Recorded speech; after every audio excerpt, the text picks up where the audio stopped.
Olá a todos, sejam bem-vindos ao canal O Caminho com Mais Exatidão. Eu quero cumprimentar a todos com a paz do Senhor Jesus Cristo. Desejo falar a respeito do Filho de Deus. Será que ele era filho lá na glória ou ele começa a ser filho aqui na terra?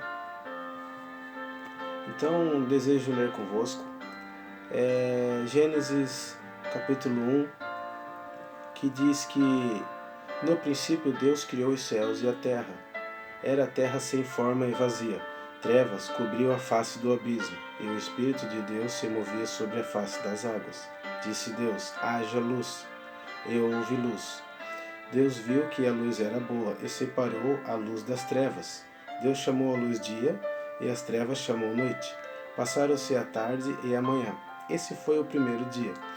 Depois disse Deus: haja entre as águas um firmamento que separe águas de águas. Então Deus fez o firmamento e separou as águas que ficaram abaixo do firmamento e das que ficaram por cima. E assim foi. Aqui nós vimos que Deus começa a sua criação por meio da sua palavra, por meio da palavra que saía da boca do Senhor. O Senhor falava, a palavra criava todas as coisas, porque o Senhor dava a ordem. E a palavra é poderosa para criar, segundo a vontade do Senhor. Sem essa palavra, o Senhor não teria criado. Mas como Ele falou, então tudo aconteceu, tudo foi criado, conforme o Senhor quis. Agora, em Gênesis 3, começa falando a respeito do filho, daquele que haveria de nascer no futuro. Gênesis 3, versículo 15, diz assim: porém inimizade entre você e a mulher, entre a sua descendência e o descendente dela. Este lhe ferirá a cabeça e você lhe ferirá o calcanhar. Então o Senhor, ele disse que mais no futuro haveria de nascer um que iria pisar a cabeça da serpente. E este que nasceria, ele teria o seu início a partir do ventre de uma mulher.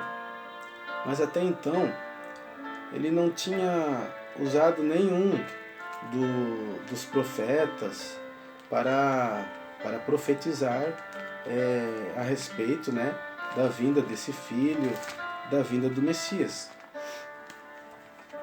Também quero ler convosco aqui Evangelho de João. Vai falar também a respeito da palavra. Nos diz assim, Evangelho de João, capítulo 1 em diante: no princípio era aquele que é a palavra. Ele estava com Deus e era Deus. Ele estava com Deus no princípio. Todas as coisas foram feitas por intermédio dele. Sem ele, nada do que existe teria sido feito. Então, na visão de João, no princípio é aquele que é a palavra. E a palavra estava junto de Deus e a palavra era Deus. Sem esta palavra, nada do que foi feito teria existido. Sem essa palavra, nada existiria. Mas como a palavra foi proferida, então tudo foi criado através dessa palavra. Por isso que João diz, todas as coisas foram feitas por intermédio dele. Sem ele, nada do que existe teria sido feito. E por que esta palavra era Deus? Em que sentido que esta palavra é Deus? No sentido de que quando Deus está falando, aquela palavra é Deus falando. Aquela palavra é Deus agindo. No sentido de que, mais no futuro, Deus iria se manifestar na carne, como João disse, e a palavra se fez carne e habitou entre nós. É nesse sentido que João nos diz, nos ensina. Mas agora Deus começa a usar os profetas para falar a respeito do Messias, do Filho. Mas o que chama mais atenção é o Salmo de número 2, que Davi ele profetiza, né? Como diz aqui, Salmo de número 2, versículo 7. Recitarei o decreto. O Senhor me disse: Tu és meu filho, eu hoje te gerei.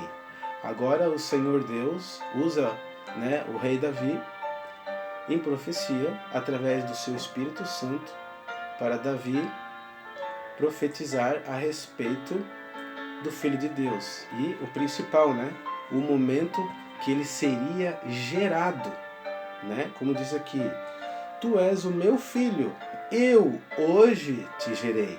Agora nós temos um dia para Deus gerar este filho no ventre de uma mulher. E sabemos que esse dia foi, né, lá se cumpriu lá na vida de Maria, né, que ela concebeu no seu ventre pelo poder do Espírito Santo. Então, Jesus, ele nasce de mulher, né? Como diz lá em Gálatas 4:4. Vamos lá.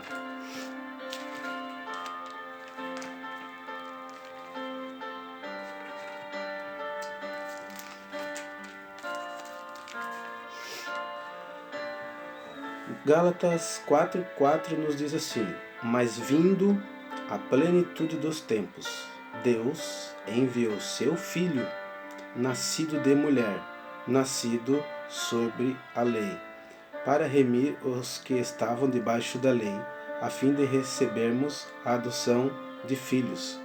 Então, vindo a plenitude dos tempos, Deus enviou seu Filho, nascido de mulher. Mas quando Deus envia esse Filho, muitos interpretam que Deus enviou o Filho que estava lá no céu para a terra. Né? Muitos interpretam desta forma. Mas quando na realidade Deus envia o seu Filho, que ele é nascido de mulher. Então ele nasce, ele é um neném, ele é um bebê. Logo ele vai crescendo, né?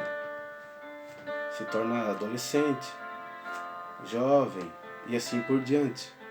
Então, quando ele está em cerca de, mais ou menos aí, como a palavra nos ensina, 30 anos, ele é enviado, com 30 anos ele é enviado para cumprir a vontade do Pai, para cumprir a vontade de Deus, né? O enviado não é ele sendo enviado do céu. Quando ele fala assim, eu desci do céu, não para fazer a minha vontade, mas sim a vontade do Pai, ele está se referindo à palavra, né? A palavra que foi proferida pelo Senhor, né? Através da vida do rei Davi, né? Tu és meu filho, eu hoje te gerei, né? Então, ela se faz carne dentro do ventre de Maria. Depois, ele é enviado. Aqui em Isaías 61 vai falar um pouco a respeito, né, de quando que ele é enviado, né? Porque quando a Bíblia fala, né, que Deus enviou o seu Filho ao mundo, ele está falando aqui a respeito que ali na realidade se cumpre o livro, né, o rolo de Isaías 61, que diz aqui: O Espírito do Soberano, o Senhor está sobre mim, porque o Senhor me ungiu para levar boas notícias aos pobres. Enviou-me para cuidar dos que estão com o coração quebrantado, anunciar liberdade aos cativos e libertação das trevas aos prisioneiros, para proclamar o ano da bondade do Senhor e o dia da vingança do nosso Deus, para consolar todos os que andam tristes, e dar a todos os que choram em Sião uma bela coroa em vez de cinzas, o óleo da alegria em vez de pranto, e um manto de louvor em vez de espírito deprimido. Eles serão chamados carvalhos de justiça, plantio do Senhor, para a manifestação da sua glória. Vejam bem que aqui diz: enviou-me para cuidar dos que estão com o coração quebrantado. enviou-me. Ali, Jesus começa o seu ministério. Nós sabemos que ele é batizado, depois o Espírito leva ele ao deserto, depois ele volta, vai na sinagoga, lê o rolo de Isaías e naquele momento se cumpre o enviar, né? Se cumpre ali o momento que Deus está enviando o seu Filho ao mundo, para que todo aquele que nele crê não pereça, mas tenha a vida eterna.